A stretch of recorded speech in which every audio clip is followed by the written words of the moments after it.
Bonjour et bienvenue pour un nouveau numéro des Hommes et un ouvrage. Aujourd'hui, nous allons parler du Furan. De cette rivière, il reste aujourd'hui quelques centaines de mètres visibles au sud du côté de Val-Benoît et au nord du côté de l'Étivalière.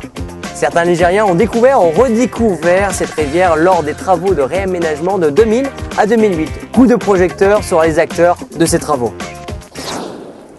Le Furan prend sa source à 1160 mètres d'altitude à Tarentaise, traverse la vallée sauvage du gouffre d'Enfer et c'est ici que nous avons donné rendez-vous à Dominique Praca, ex-responsable de la direction Loire-Sogéa.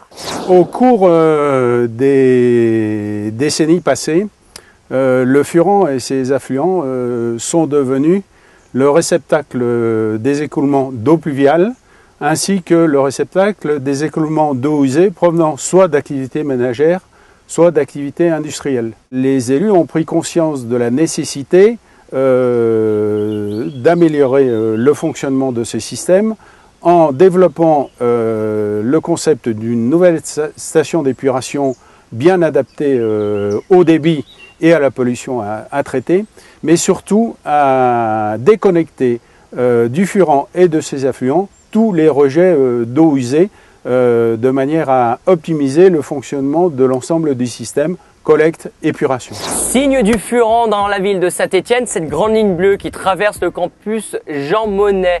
Visite du Furan, comme vous ne l'avez jamais vu, ça se passe juste en dessous de nous. Au début des années 2000, 90% des eaux usées se jetaient dans la rivière. Donc le principe, c'était d'intercepter cette pollution par la mise en place de tuyaux, soit en parallèle de ces rivières, soit à l'intérieur de ces rivières. Il y a eu énormément de travail, ça s'est échelonné sur plusieurs années. Ce sont des travaux très lourds qui ont effectivement eu un impact sur l'environnement, y compris sur les riverains, les commerçants, mais nous étions obligés de le faire et maintenant le résultat est là. Comme vous le voyez, il est clair, il est limpide. Il y a encore 4-5% de pollution qui vont être résorbés dans les années qui viennent. Mais je suis très fier des travaux qui ont été réalisés, du savoir-faire des entreprises et de tout le cœur qu'elles y ont mis pour pouvoir réaliser toutes les opérations. La dernière crue du Furan a eu lieu l'année dernière. En l'espace d'un quart d'heure, elle est montée à 2,50 mètres, encore plus rapide que la catastrophe de Vaison-la-Romaine ou encore celle de la Loire. Nous partons tout de suite à l'encontre de Monsieur Robinet, l'un des acteurs de la dépollution du Furan. Bien, on a eu un chantier qui a été particulièrement spectaculaire.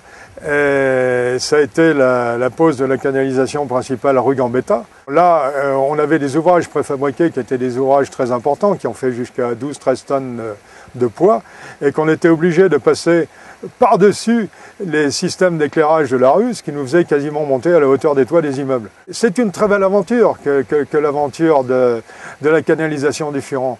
Mais c'est une aventure qui n'est pas finie, puisqu'aujourd'hui il reste encore entre 5 et 10% de l'effluent à raccorder sur les conduites pour que le Furan soit enfin une rivière propre. Donc l'aventure du Furan continue. Les habitants qui ne voient plus le Furan à découvert n'ont pas toujours conscience de son existence et de ses risques. Une étude récente d'hydrométrie a montré des risques importants et redoutables qui pourraient toucher plus de 20 000 habitants. Attention, le furieux dort, mais il a le sommeil léger.